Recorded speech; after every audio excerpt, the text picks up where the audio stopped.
Today, I'm going to show you 4 Python functions that are super underrated but insanely useful. You've probably heard of them: any, all, enumerate, and zip. But I promise, once you really get how they work, you'll start using them all the time. So if you're ready to level up your Python game with some hidden gems, let's jump right in.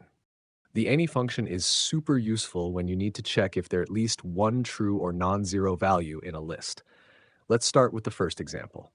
We have a list of numbers, 0, 0, 1, 0. Here, any numbers will return true because there is at least one non-zero value in the list. So the program prints there's at least one non-zero value. Now, let's look at a different list, 0, 0, 0, 0. This time, any numbers will return false because all the values are 0. In this case, the program prints all values are 0. Essentially, any makes it super easy to check if there's at least one element in a collection that is truthy, non-zero, or not empty, without having to manually check each element yourself. The all function is used when you need to check if every element in a list is true. It's the opposite of any. Let's dive into the examples. In the first example, we have a list of conditions: true, true, false.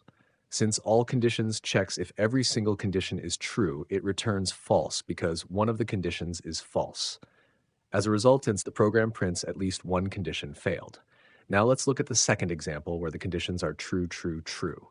Here, all conditions returns true because all the conditions are true. So the program prints everything passed. In short, all is a handy way to confirm that all items in a list or any iterable are truthy, making it easier to validate multiple conditions at once. The enumerate function is a super helpful way to loop through a list while also getting the index of each element. Instead of manually keeping track of the index with range, enumerate gives it to you automatically. For example, in the list apple, banana, cherry, we can loop through it and get both the index and the fruit name. This makes it easy to print both the index and the value in a clean, readable way. It's perfect when you need both the index and the value in a loop without extra work. The zip function is fantastic when you need to combine 2 or more lists together and loop through them at the same time. It pairs the elements from multiple iterables one by one. So in the example with names equals Alice, Bob, and scores equals 9085, zip pairs the first name with the first score, the second name with the second score, and so on.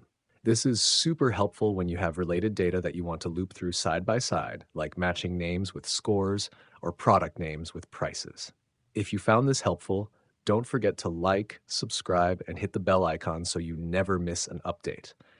I'd love to hear your thoughts, so drop up a comment below. What's your favorite Python function? See you in the next video.